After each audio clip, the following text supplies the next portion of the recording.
जी हाँ, आइए रिटर्न होइए, वेलकम बैक। और चर्चा इस पर करते हैं। जी हाँ, बात कर रहे थे प्रोडक्टिविटी की। ये हमारे उसी पहले वाले लेक्चर के कंटिन्यूएशन में रहेगा। तो कह रहे हैं कि maximum productivity in which ecosystem. तो कहेंगे साहब क्रॉप लैंड अगर ये मैन मेड है तो क्रॉप लैंड जो शुगर केन फील्ड है इसमें मैक्सिमम प्रोडक्टिविटी आपको देखने को मिलेगी। तो productivity is maximum in sugar cane field, ये आंसर आपका होगा, राइट। इसके बाद अगर हम बात करेंगे नेचुरल में, तो मिनिमम की बात अगर करें, मिनिमम प्रोडक्टिविटी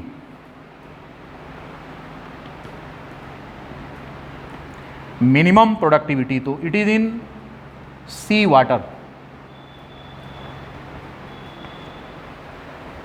समुद्र के पानी में प्रोडक्टिविटी मिनिमम मानी जाएगी। उसका कारण बता रहे हैं आपको। यद्यपि लिखा है कि 90% जो प्रोडक्टिविटी होती है, प्रोडक्शन जो होता है, फोटोसिंथेसिस होती है, वो कौन होते हैं? 90% जो प्रोडक्शन होता है वो डायटम्स होते हैं और वो समुद्र के पानी में करते हैं। ये मैक्सिमम प्रोडक्टिविटी मानी जाती है। लेकिन वो प्रोडक्शन की बात कर रहा है। अगर हम ये कहें कि जितना वॉल्यूम उपलब्ध है पर यूनिट वॉल्यूम अगर निकालेंगे तो आपको मालूम है कि समुद्र पूरे इस अर्थ सरफेस का 3/4 ऑक्यूपाई किए हुए है। और 3/4 ऑक्यूपाई किए हुए है, पता लगता है जितना ऑक्यूपाई किया है उससे कम उसका प्रोडक्शन है।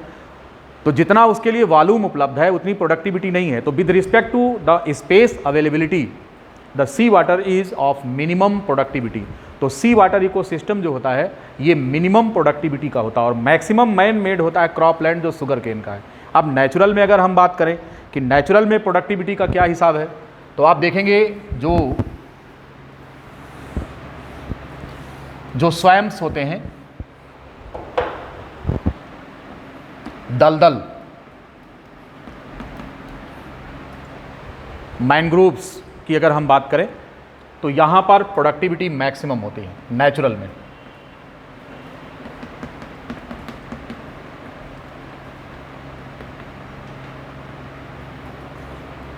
जहां पर मैनग्रोव्स पाए जाते हैं प्रोडक्टिविटी यहां पर मैक्सिमम मिलती है देखने को। और अगर हम टेरेस्ट्रियल इकोसिस्टम की बात करें तो ट्रॉपिकल रेन फॉरेस्ट है, इसकी प्रोडक्टिविटी मैक्सिमम होती है। Tropical rain forest on land. Terrestrial ecosystem की बात करें,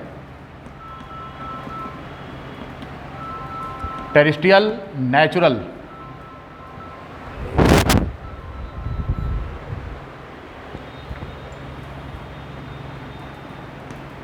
टेरेस्ट्रियल नेचुरल इकोसिस्टम की अगर हम बात करें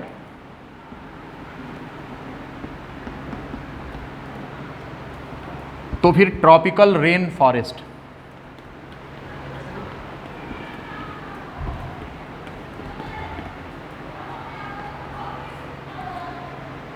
tropical rain forest, terrestrial natural ecosystem में ट्रॉपिकल रेन फॉरेस्ट की प्रोडक्टिविटी मैक्सिमम होती है। अब आप कहेंगे साहब आपने कंफ्यूज करा दिया मैक्सिमम बताकर कई चीज़ में। अगर आपसे पूछा जाएगा कि मैन मेड, आपको लिखना है शुगर केन क्रॉप फील्ड है। अगर आपसे पूछा जाता है नेचुरल में तो फिर आपको देखना है कि मिनिमम कहाँ पर है, तो वो सी वाटर में है। मैक्सिमम कहाँ है, तो दो चीज़ें पूछेंगे, एक्वेटिक में या टेरेस्ट्रियल में। अगर एक्वेटिक पूछेंगे तो स्वाम्प होगा। अगर आपसे पूछा जाता है कि टेरेस्ट्रियल इकोसिस्टम में तो ट्रॉपिकल रेन फॉरेस्ट की मैक्सिमम होगी। इस तरह से प्रोडक्टिविटी अलग अलग जो है तरीके से पूछी जाएगी आपसे। तो this was all about the productivity. Now come to the next, that is decomposition, energy flow.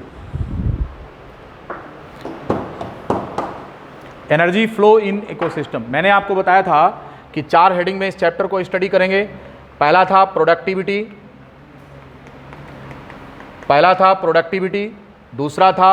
दूसरा है एनर्जी फ्लो, तीसरा है डिकॉम्पोजिशन,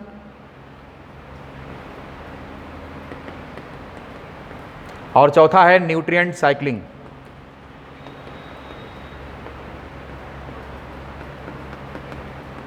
जाहिर सी बात है कि हमने प्रोडक्टिविटी डील कर लिया है और अब इसकी बात करने चल रहे हैं, energy flow in ecosystem.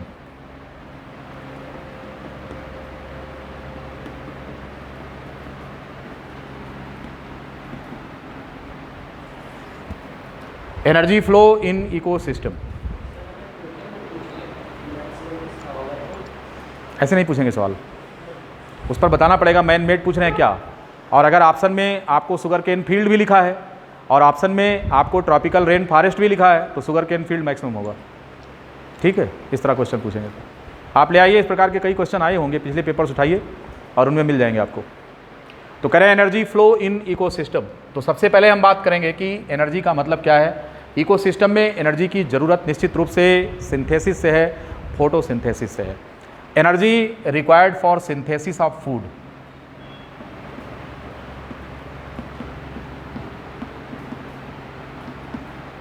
For the synthesis of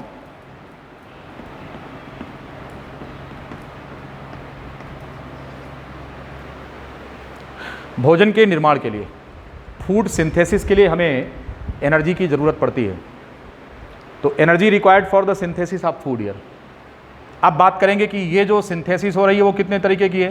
तो बोल रहे हैं फोटोसिंथेसिस है, और फोटोसिंथेसिस में क्या हो रहा है, sunlight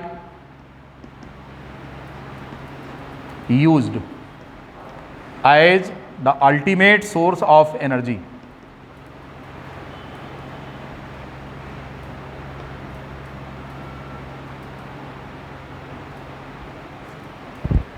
sunlight is used as the ultimate source of energy in universe.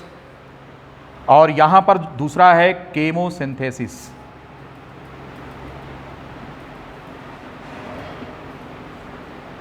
हम बात कर रहे हैं केमोसिंथेसिस की। तो इसमें क्या होता है, यहां पर कुछ बैक्टीरिया होते हैं, chemosynthetic bacteria, chemosynthetic bacteria oxidise some chemicals.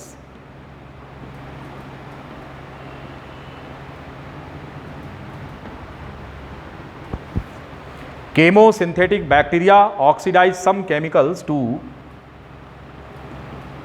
get energy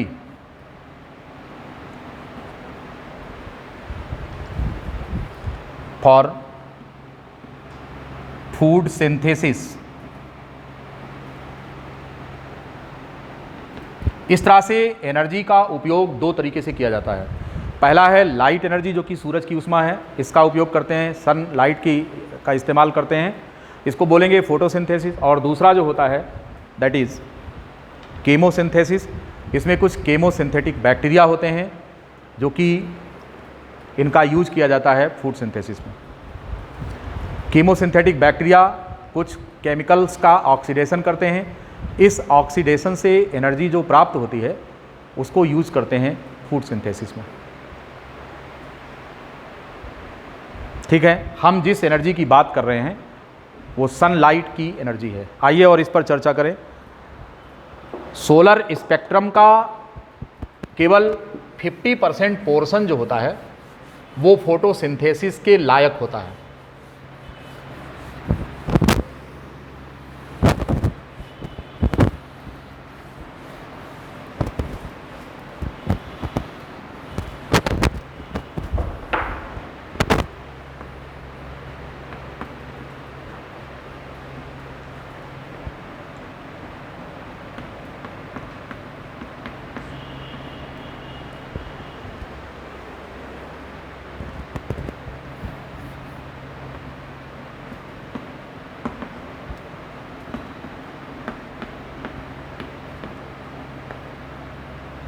कह रहे हैं कि सनलाइट का जो 50% है ये पार कहलाएगा।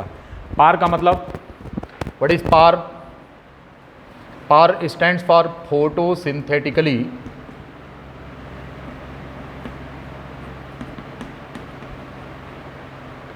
Active radiation.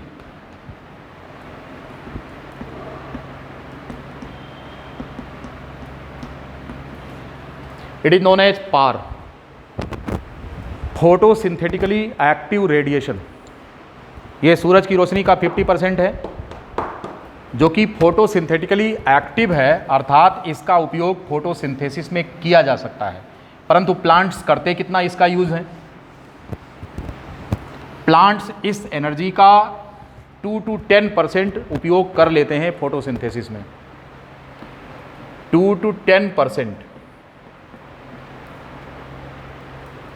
of power used by the green plants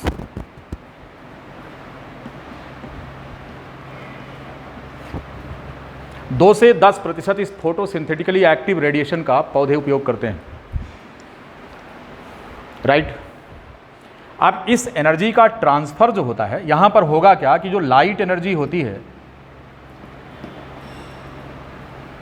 light energy is used in making the chemical energy.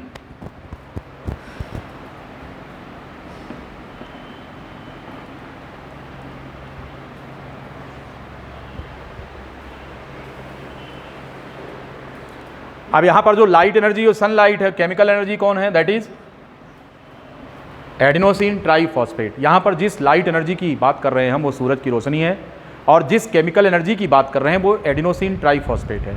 तो इस प्रकार से आप देख रहे हैं कि light energy is used in making the chemical energy that is adenosine triphosphate.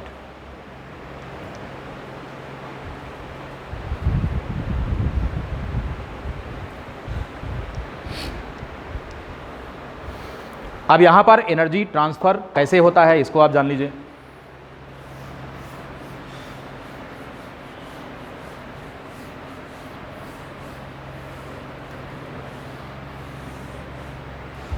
Energy